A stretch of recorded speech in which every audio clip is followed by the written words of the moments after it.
નમસ્કાર, આપનું સ્વાગત છે BS9 ટીવી ન્યૂઝ ઉપર અને હું છું આપની સાથે કાજલ સુવા।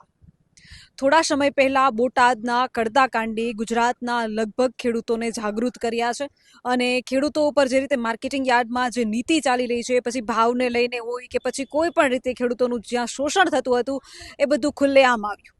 અને એટલું જ નહીં, કડદાકાંડને લીધે કેટલાય ખેડૂતોને લાઠીચાર્જ પણ ભોગવવો પડ્યો, કેટલાય ખેડૂતો હજુય જેલવાસ ભોગવી રહ્યા છે અને ત્યારબાદ તંત્ર પરિપત્ર બહાર પાડીને એવું કહે છે કે હવેથી કડદો બંધ। ત્યારે જે કડદો બંધ પરિપત્ર બહાર પડ્યો એ પરિપત્રને હું તંત્રને પણ કહેવા માંગુ છું કે જે પરિપત્ર કે જે નવા નિયમો લાગુ પાડો છો એ નિયમોનું ખરેખર માર્કેટિંગ યાર્ડમાં પાલન થાય છે કે નહીં એ તમે જોવો છો કે નહીં। BS9ના માધ્યમથી એક્સક્લુઝિવ હું તમને બતાવવા માંગુ છું। મારી સાથે એક ખેડૂત મિત્ર ઉપસ્થિત છે। જસદણ માર્કેટિંગ યાર્ડની જ્યારે મુલાકાત રહી હતી ત્યારે ખેડૂત ભાઈ સામેથી મારી પાસે આવ્યા અને મને કહ્યું કે બેન, બોટાદ માર્કેટિંગ યાર્ડમાં હજુ એ કડદો થાય છે। હજી મારા શબ્દ ફરીથી રિપીટ કરું છું કે બોટાદ માર્કેટિંગ યાર્ડમાં હજુ એ કડદો થાય છે, એમાં ખેડૂત મિત્ર દાવો કરી રહ્યા છે। શું હતી સમગ્ર ઘટના એમની પાસેથી જ પૂછીએ। બોટાદ માર્કેટિંગ યાર્ડમાં કડદો થવાનો તમે દાવો કર્યો છે અને તમારો પોતાનો જ કપાસમાં કડદો થયો તેવું કહી રહ્યા છો અને તમારી પાસે પ્રૂફ પણ છે, તમે એક ઓડિયો પણ મને સંભળાવ્યો છે અને દર્શક મિત્રોને પણ આપણે એ ઓડિયો સંભળાવશું। પરંતુ સર્વપ્રથમ તમે એ જણાવો કે ઘટના શું હતી। બોટાદ કાલે 26 તારીખે કપા લઈને ગયેલા, બરોબર। કપાનો ભાવ 1490 રૂપિયા આવેલો। 1490 ખાલી કરવા ગયા જીનમાં, એટલે જીનમાં અડધો કપા પાડી દીધો। પાડ્યા કેડે એ લોકો એમ કહે છે કે આ કપા નહીં ચાલે એટલે ત્યાં થોડીક રકઝક, અમારો છોકરો ગયો રકઝક કરી કે 100 રૂપિયા કાપી દે, પછી પાછો રિટર્ન કર્યો। રિટર્ન કરી ફરીને માર્કેટિંગ યાર્ડમાં મૂક્યો, ફરીને હરાજીમાં મૂક્યો, એટલે એનો ભાવ આવ્યો છે એ હું તમને કહી દઉં, 1200 થી 1300 રૂપિયાનો ભાવ છે। ઓલામાં 1490 હતા, હવે આ કપા 1311 રૂપિયાના ભાવમાં ફરીને હરાજી થઈ, એટલે ઓછામાં ઓછો 189 રૂપિયા જેવું એક મણે કાપે છે, બરોબર। હવે આ યાર્ડના પડતા તો હળદરમાં કેટલા લોકો જેલમાં ગયા છે, આજુબાજુ બોટાદ તાલુકાના, સુરેન્દ્રનગરના ઘણા આ મામલે યાર્ડમાંથી ગયા, તો હજી કડદા પડતા ત્યાં બંધ નથી થતી। એટલે શું તમે ચોખ્ખો સ્પષ્ટ દાવો કરો છો કે બોટાદમાં હજુ કડદો થાય છે? ચાલુ જ છે। મેં ફોન કરીને વાત કરી છે, જેને કપાસની ચિઠ્ઠી ફાડી એમાં નંબર હતો એનો, એટલે મારા છોકરાએ વોટ્સએપ કર્યો, એટલે મેં તરત એને ફોન કર્યો એટલે એ કે કડદો નથી થતો ભાઈ। તમે કડદો નથી થતો આ થાય છે શું, કાપવાનું કારણ શું પૈસા, તમે ત્યાં જોઈને તો કપાસ લેતા આવજો ને। તમને એમ થાય કે અંદર કડદા જેવું માલ છે, ખરાબ હોય તો પહેલા જ આપણે જીનમાં ઢગલા કરાવી દેવાય, ગાંડિયું કરવાની પોટકા, તો તમને પૂરેપૂરો ખ્યાલ આવે ને। હવે એક બાજુ તમારી પાસે ટાઈમ નથી અને ખેડૂતને હેરાન કરવાનો દાવો। તમારું નામ શું છે? મારું નામ કિશોરભાઈ બથવાર, ગામ મારું પાળિયા, તાલુકો બોટાદ, જિલ્લો બોટાદ। અને તમે એમણે કડદાનું કીધું તો શું એમણે સ્વીકાર્યું? ના, એ તો એમ જ કહે છે કે અમારે તો કડદો થતો જ નથી, તો પૈસા કાપવાનું કારણ શું, કડદો નહીં તો શું કર્યું, શું એ અમારી પાસે કઈ માંગતા હતા એના હિસાબે કાપ્યા છે, શેના પૈસા કાપાય, કાપવાનું કારણ તો હોય ને એના કઈક। કપા મોળો હતો તેને જોઈને નહીં લીધો હોય, જોયા વગર ખરીદ્યો હોય છે કપા, તો એ દરેક વખતે જોઈને 50 જણા જોવા છે, આમાં ખેંચવા માંડે કપા, જોઈને તો કપા ખરીદે, પછી કડદો નહીં તો શું કરવાનું। તંત્રએ તો પરિપત્ર બહાર પાડીને કીધું છે કે કડદો બંધ। તંત્ર તો પરિપત્ર બહાર પાડે છે પણ એનો અમલ કોણ કરે છે? આ સરકારમાં કોઈ અમલ થાય એવું જ નથી, અમલ કરશે નહીં। તમે ક્યાંય રજૂઆત કરી છે?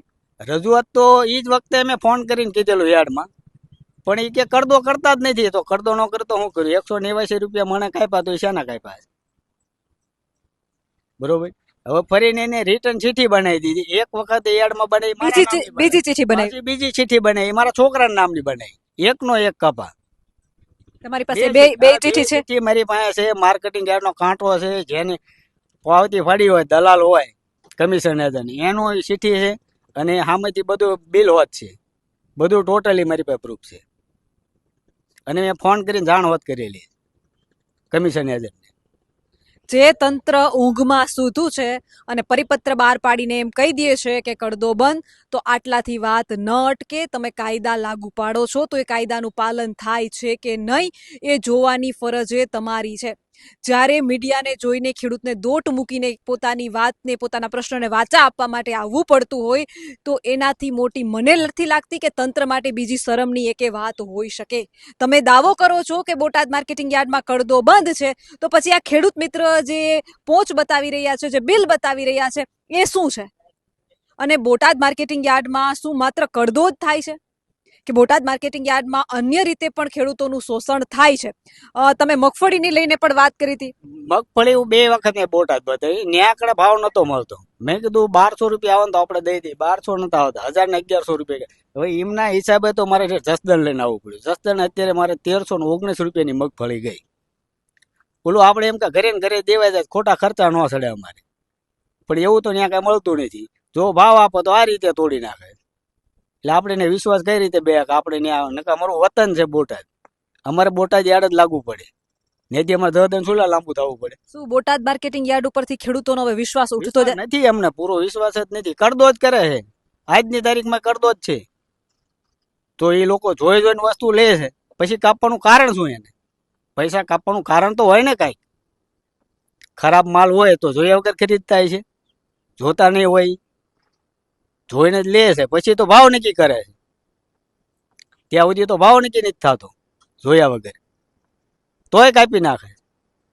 પરિપત્ર બહાર પડ્યા પછી પણ જો આ વસ્તુ થતી હોય તો શું લાગે છે આમાં બધાયની મિલીભગત કે ભ્રષ્ટાચાર થઈ રહ્યો? ભ્રષ્ટાચાર ચોખ્ખો ભ્રષ્ટાચાર જ છે. તો ચેરમેન સરી કહેતા ફરી વખત કડદો ક્યારેય નહીં થાય, જાહેરમાં કહેતા હતા રાજુભાઈ કરપડાયા એ વખતે. તો આ કડદો નથી તો શું છે? પછી એમની ભાષામાં એ કે કડદો નથી તો શું? એ અમારી પાસે 189 રૂપિયા માંગતા એના કાપી લીધા છે. કાંઈક તો અમને પ્રૂફ બતાવવું જોઈએ ને. કપા મોળો હતો, અમે કહીએ મોળો હતો, અમારે ત્યાં હાલે એવો જ નતો, એવો એવી રીતે મોકલ્યો હતો. તો એને શું ખરીદવો જોઈએ? રાખવાનો જોઈએ ને એને. તમે જે વાત કરી છે, જે કપાસ તમે જે પેઢીને વેચો છે, એ પેઢીનું નામ શું છે? હવે એ પેઢીનું નામ 1 મિનિટ બેન હું મોબાઈલમાં જોઈ લઉં.